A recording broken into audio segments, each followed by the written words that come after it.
时了，哎，你咋插队呢你？现在出门前你才找我说话呢？哪来的音乐？好，各位买好，我是抖买买。春节长假过完了，我又等来了我最想看到的一个分析报告。未来再一次展示了自己在春节长假期间，也就是2025年的1月22号到2月5号的整个充电和换电的数据统计。那照例呢，买买会分析一下的啊。所谓的分析呢，也就是把未来给的这个数据稍微读一遍，稍微解读解读。反正这也算是一个传统吧，每年来一次。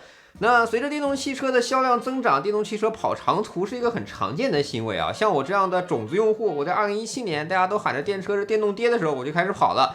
那现在整个市场进入了扩张阶段，很多朋友们家里只有一台车，而且唯一的一台车都是电动车的时候，他们用来跑长途的机会也会越来越多，所以呢，自然也会在春节期间开着电动汽车跑长途。那补能问题呢，其实也就凸显出来了。每年的春节的固定的新闻啊，就是媒体们嘲笑充电桩排队，那么油车看充电的车打架，对吧？至于加油排队这件事儿，他们必须有1万个理由不去报道的，包括不限于什么你可以下高速公路加油啊，什么我的车加一次油可以跑1000公里啊，反正加油站那些加油排队的车是必须看不见、必须不报道的。我来告诉你们为什么啊？非常简单，因为现在呢，新购买的车50%以上是新能源了，对吧？你买燃油车你是小众，但是存量市场大呀，就是这个社会大部分人里面，他们开的还是油车。虽然他们的油车是吧，体验也一般，二手残值已经跌得一塌糊涂了。那于是呢，整个社会主流的情绪其实就是在往这方面走，所以每年你都会看到什么充电桩排队，但是你很少看到别人说加油排队、加油体验差、加油一次只给加100这种情况。那回到未来公布的这个数据上吧，总结一句就是 New Power 的换电体系效率极高，在春节这种高强度的压力测试下，又一次被验证了。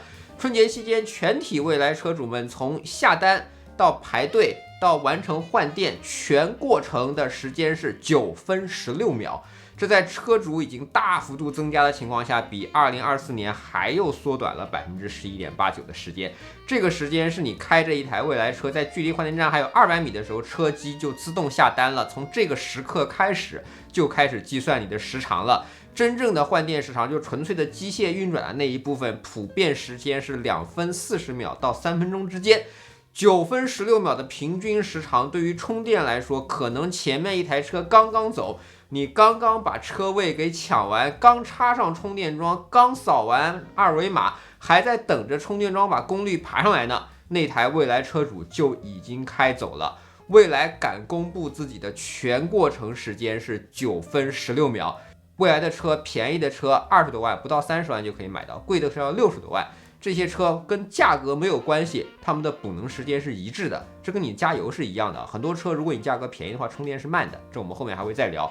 所以9分16秒春节这样的压力测试，这个成绩我都感到很意外，我自己觉得可能要个11分钟左右吧，没想到是这么短的时间。以充电平均时长60分钟计，换电在春节期间为这些换电的全体车主们节省了163万小时，也就是67916天，也就是185年。未来这些在春节跑长途的车主们，因为换电，人生多出了185年，他们可以做更多有意义的事情，而不是在等着电充满。那伴随着单次换电时间的缩短，换电的次数也同时是增加的。峰值数据上，1月25号返程高峰119848次，2月3日回程高峰136720次，累计这15天171.7万次换电，比2024年增加了44%啊！朋友们，2025年的春节换电次数比2024年增加了44%，连续有12天时间，日均换电都突破了10万次。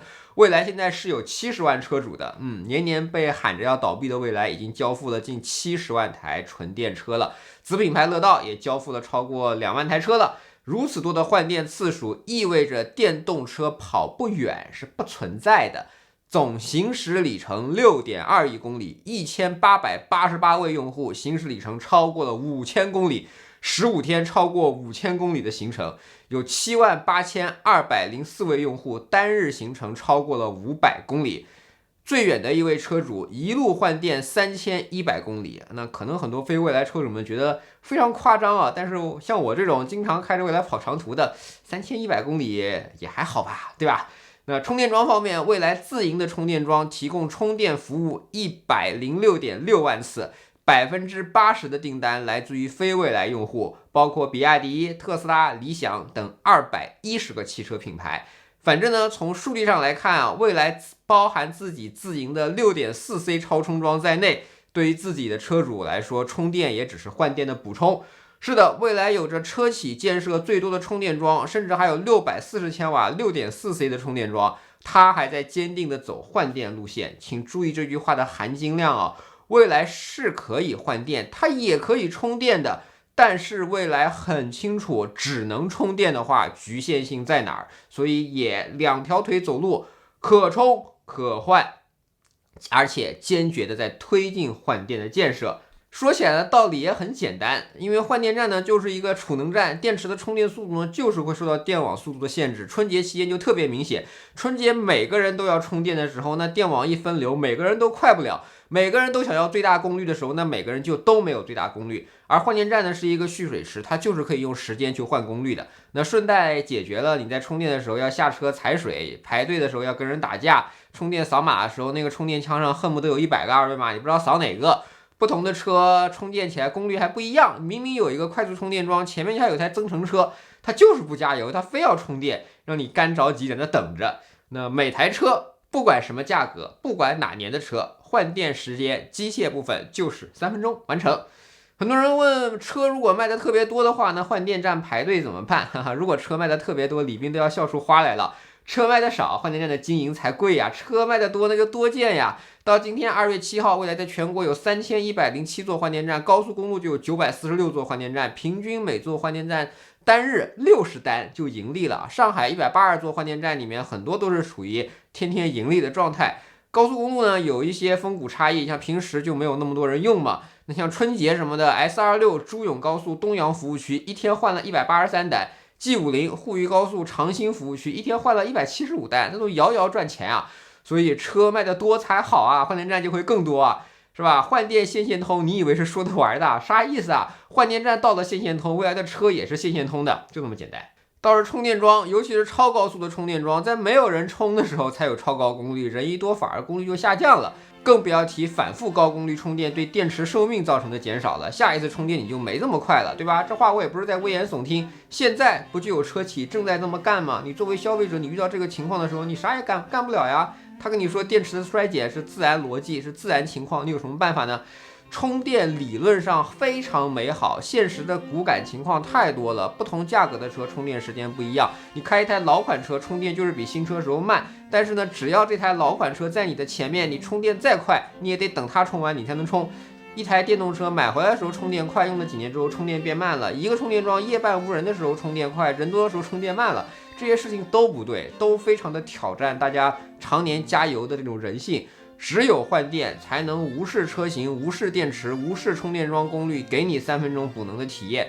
毕竟你买燃油车的时候，不会因为车的年代不同、动力不同、价格不同、加油时长不一样吧？什么叫平权啊？电动车时代能换电才是平权，你抬杠没用的。你选择加入换电，就是对电池、对车主的最优解。今天蔚来提供了5年免息了，乐道也提供了3年零首付免息。经济环境呢确实不好，像蔚来这样能换电的企业，对吧？走得领先一点，解释成本高一点，确实短期的销量要差那么一点。去年呢，也就卖了23万台车吧，也就比雷克萨斯卖的多一些。但是我觉得做正确的事情，还是应该要坚持的去做。所以这也是买为什么坚持这么多年，每年蔚来出这个报告的时候，我都要把这份报告读一遍。虽然我的视频常年被别人骂，但是我觉得总有一天，这些人会逐渐的加入，会逆反过来的。2017年我开特斯拉的时候被骂的人更多，当年他们的普遍言论是特斯拉要倒闭呢。现在你去翻翻我那些老视频，你会觉得那些人很可笑。所以今天你们爱骂就骂，我呢坚持做我认为正确的事儿。2017年我买特斯拉的时候，他们说电动车不能跑长途。2018年我买了蔚来，他们跟我说电动车不能日行1000公里。2024年依赖高速换电网络，我可以开得比油车还快。依赖高速换电网络，部分线路别说一天跑1000公里了，要是歇人不歇车的开法，一天2000公里都很行。他们说你换电换这么快都休息不了，那停下来吃个饭充个电慢一点不挺好的吗？好了，这是本期懂买买视频，希望你能喜欢。如果对我视频感兴趣，不要忘记评论双订阅懂买买卖的头条、B 站、微博、YouTube 都有自己的账号。我们下期再见，拜拜。